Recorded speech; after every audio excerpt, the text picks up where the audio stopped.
대변인이 내가 봐야 되나? 아니 수성이 올 게 맞는 것 같아.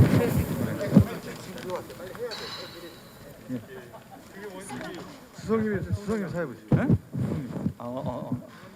아이고 아직 다 안 가고 계신 분들이 많으시네요. 그리고 오늘 뭐 일정들이 너무 빼곡해서 좀 어려웠는데 뭐 진행하시겠습니까? 아니면 그냥 할까요? 아, 네. 네. 예, 기자님들 오랫동안 기다리셨습니다. 네. 그러면 기자님들 기다리셨던 그 시간이 되었는데요. 네, 그러면 질문하실 기자님 소속과 이름을 말씀해 주시기 바랍니다. 예, 저 강민경 기자님 제일 먼저 손 드셨는데요. 네, 마이크 주시기 바랍니다. 네, 지사님 안녕하세요. 연합의 강민경입니다. 일단 지사님 최종 후보 되신 거 축하드리고 하나만 좀 여쭤보면, 그러니까 방송 인터뷰에서도 하셨지만 사실 3차 선거인단 결과 이후에 지금 이낙연 대표 측에서 입장을 추후에 말씀드리겠다고 하면서 약간 경선 불복 가능성을 시사했다 이런 해석이 나오고 있거든요. 혹시 이낙연 대표가 경선 불복을 말씀을 하시거나 하면 이제 최종 후보로서 어떻게 대처하실 생각이신지 이런 부분 좀 여쭤보겠습니다. 세상 살아가다 보면 가능성은 무궁무진한데 그 모든 가능성에 대해서 다 미리 계산하다 보면 너무 어렵습니다. 현재 상태에서 판단하고 최선을 다해서 민주당의 전통대로 원팀이 될 수 있도록 제가 최선의 노력을 다하겠다 이 말씀드립니다. 예, 다음 질문하도록 하겠습니다. 예, 우리 네네. 먼저 아까 마이크 주세요. 네. 핸드 5번이요. 핸드 5번이요. 먼저 하세요. 네. 예, 후보님 축하드립니다. 매일경제신문 이석희 기자라고 합니다. 지난주까지는 이제 경선 결과를 두고 대장동 논란에 대해 국민들이 이제 야당과 보수 언론의 공세에도 불구하고 합리적인 판단을 하고 있다 이렇게 평가한다고 말씀하셨는데요. 3차 선거인단 투표는 이제 유동규 전 본부장이 구속된 뒤에 치러진 투표인데 국민들의 판단이 좀 바뀐 것 같다는 느낌도 들거든요. 이에 대한 입장이 어떤지 좀 궁금합니다. 대장동 문제는 여러분이 다 아시는 것처럼 전국의 어떤 지방자치단체장도 하지 않던 새로운 그 방식을 제가 도입해서 개발 이익을 환수한 겁니다. 여러분 한번 보십시오.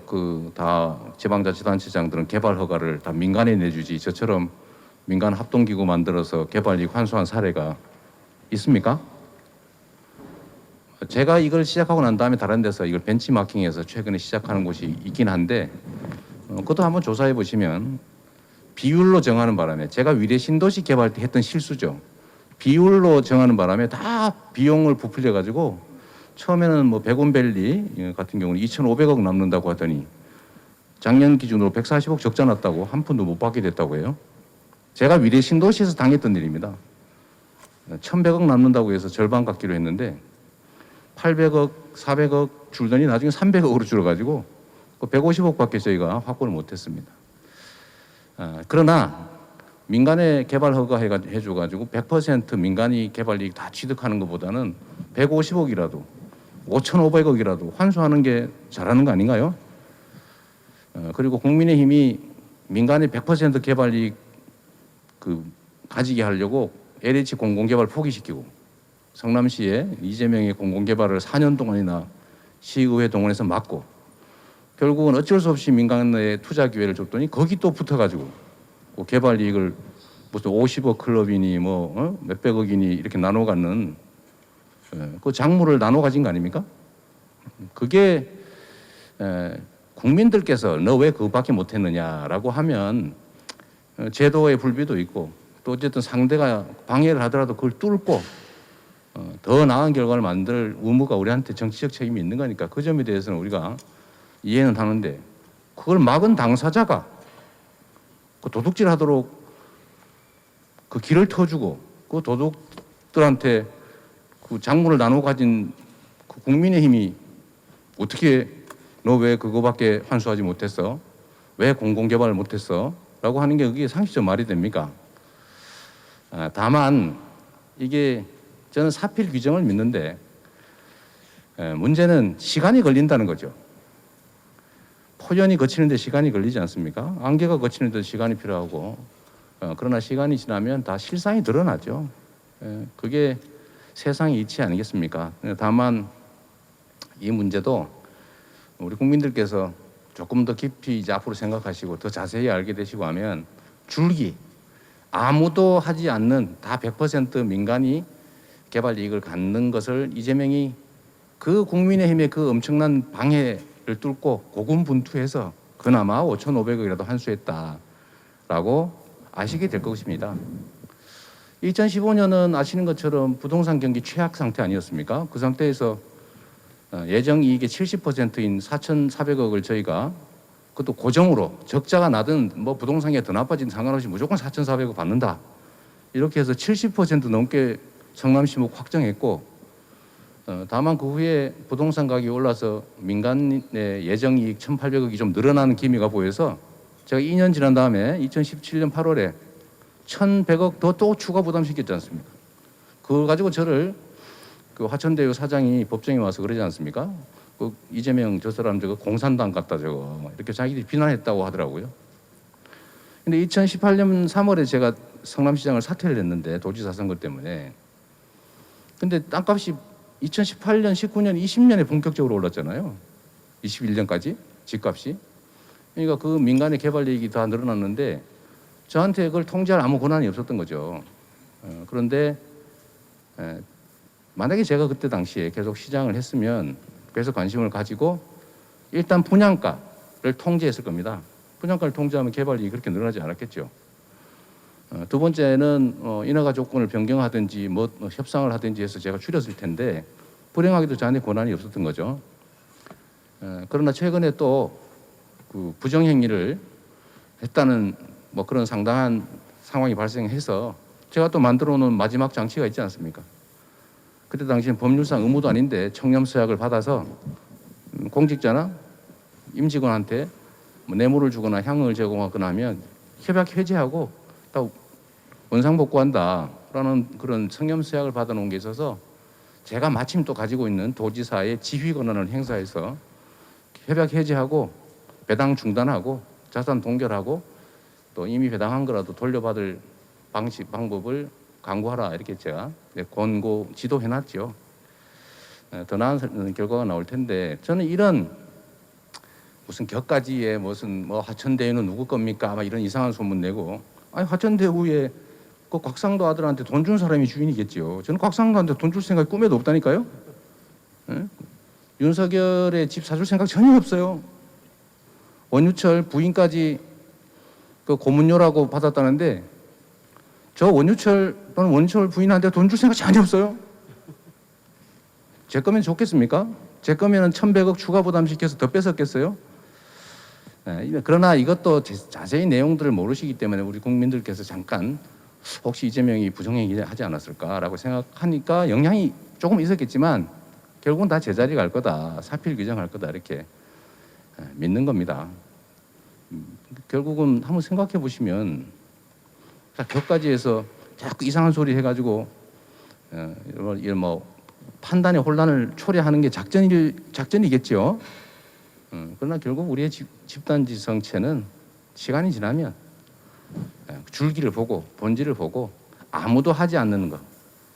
도시개발법 만든 후 21년 동안 대한민국이 전부 거둔 21년 동안 개발이익 환수한 거 다 합쳐도 이 5,500억의 3분의 1밖에 안 된다는 거 아닙니까? 1,700억. 근데 저는 이 대장동 개발 사업도 이 개발 부담금이라고 하는 공식적인 부담을 여전히 하는 거예요. 그거 다 빼고 당연히 법률상 하는 거 빼고 저희가 추가로 5,500억 확보했으니까 지금도 뭐 땅값 오른 거 고려해도 절반 이상 아닙니까?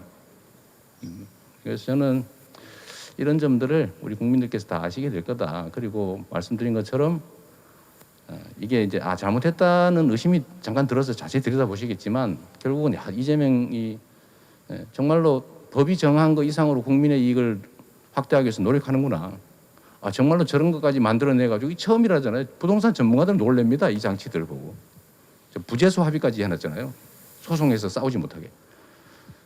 그 점들을 실력을 또 실적을 인정하는 계기가 될 거라고 생각합니다. 다만 시간이 좀 필요하죠. 예, 이석희 기자님 충분히 답변됐죠? 좀 네, 자세히 좀 써주세요. 예. 자세히. 다음 질문. 국민들이 잘 네. 몰라가지고. 우리 이영강 기자님. 네. 네, 머니스데이 이용광 기자입니다. 지사님 일단 축하 말씀 드리고요. 그 2017년 경선 자꾸 비교하게 되는데 그때 네. 당시에는 이제 100명에 가까운 대다수의 의원님들이 사실 그 문재인 대통령 캠프 소속이었는데 지금 상황이 조금 다르다는 얘기도 있고 네. 이제 선대위 구성해서 송 대표님을 만나실 텐데 앞으로 원팀 지금 막 이낙연 대표님 측에서 무효표 처리 이의 제기를 공개적으로 했다는 속보 막 나오고 있거든요. 그래서 그 염두에서 어떻게 원팀 전략 좀 여쭤볼 수 있을까요? 네. 원팀은 민주당의 전통이고 우리는 특정인의 당선을 위해서 특정인의 영광을 위해서 경선하고 함께 하는 것이 아니라 우리 더불어민주당 더 넓게는 민주개혁 세력의 재집권, 4기 민주정부 창출을 위해서 팀원의 하나로서 함께 해온 것입니다. 앞으로도 함께 해야 될 일이고 특정 개인의 또는 그 선수 간의 갈등 이런 거는 과거의 더불어민주당 경선 과정 또는 뭐 야당의 그 박근혜 이명박의 경쟁 과정 이런 거에 비교하면 정말로 아무것도 아닙니다. 작은 이제 마음의 상처나 갈등들이 있지만 저는 뭐 이낙연 후보님이든 박용진 후보든 다 하실 수 있는 얘기 하셨다고 생각하고 또 경쟁에서 이기기 위해서 최선을 다하는 거고 또 필요한 얘기 똑같은 것도 이렇게 보면 동전도 동그라미고 이렇게 보면 일자인데 또 보기에 따라 다를 수 있기 때문에 그런 의견 얼마든지 낼 수 있다고 생각해요. 저는 뭐 우리 원팀을 회복하기 위해서 저 자신도 최선을 다하겠고 당도 노력할 것이고 또 더불어민주당 당원 모두는 개인이 아니라 당원의 한 사람으로서 더불어민주당 집권을 위해서 4기 민주 창출을 위해서 노력할 기본적 책무를 다할 것이라고 믿기 때문에 크게 우려하지 않습니다. 다만 제가 최선을 다해서 잘 설명드리고 부탁드리고 또 원팀이 될 수 있도록 노력하겠다 이 말씀 드립니다. 예, 다음 질문 받도록 하겠습니다. 예, 지사님 조선일보 김은중입니다. 그 지사직 관련해서 혹시 뭐 몇 월 며칠 정도 사퇴하겠다라는 생각이 있으신지 그 다가오는 경기도 국감이 뭐 대장동 국감 된다라는 예측들이 많은데 그거 관련해서 좀 해주실 수 있는 말씀 있으시면은.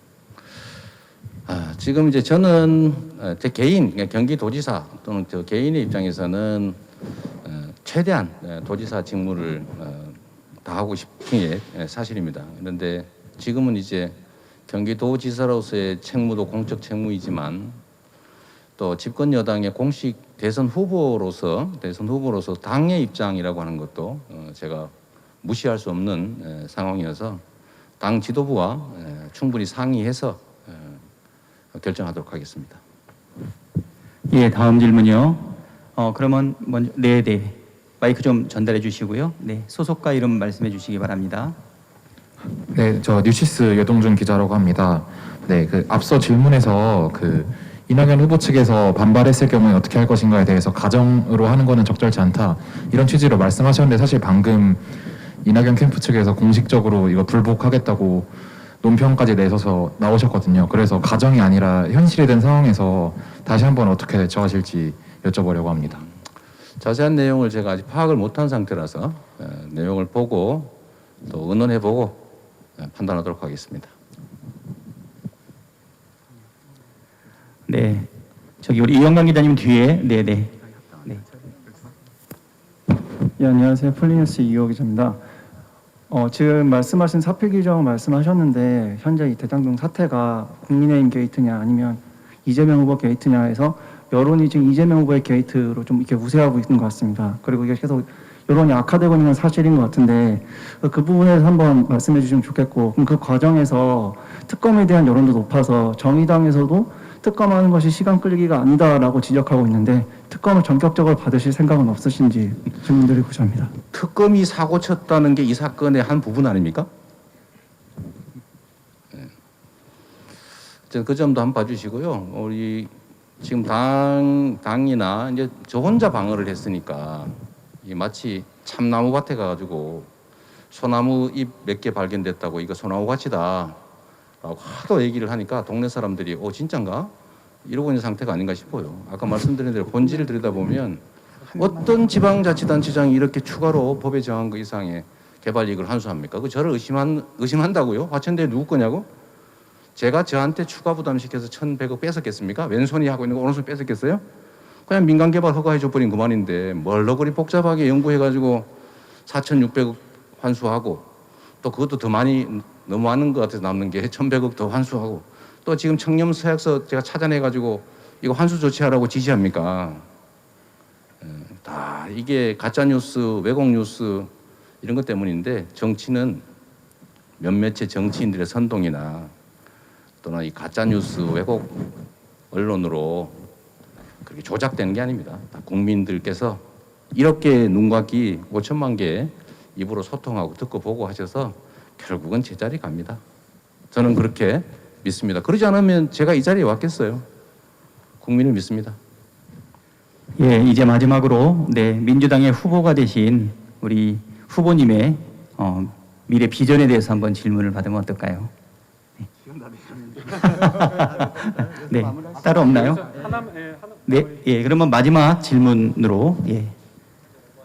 네, 안녕하세요. 쿠키뉴스 최기찬 기자입니다. 뭐 비전은 제가 잘 모르겠고 이따 나중에 얘기하실 거니까 지금 이재명 후보, 이낙연 후보 측에서는 무효표를 합산을 하면 과반이 안 된다 이렇게 얘기를 하고 있는데 그거에 대해서 조금 설명을 좀 부탁드립니다. 어떤 의견을 가지고 계신지.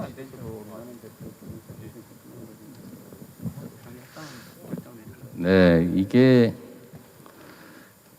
당헌 당규라고 하는 게 있고 또 당헌 당규를 적절하게 해석해서 당이 아마 잘 결정하지 않겠냐 이렇게 생각합니다. 그리고 우리 문재인 대통령께서도 뭐 축하 말씀을 해주셨다니까 저는 그냥 우리 당이 결정하는 대로 처분을 기다리도록 하고 네 그러겠습니다. 네. 예, 오랫동안 예, 기다려 주셨던 기자님 예, 감사합니다. 그럼 이것으로 마치도록 하겠습니다. 고맙습니다. 1분도 안 남기고 나를 좋은 거 드시면 어떡해요?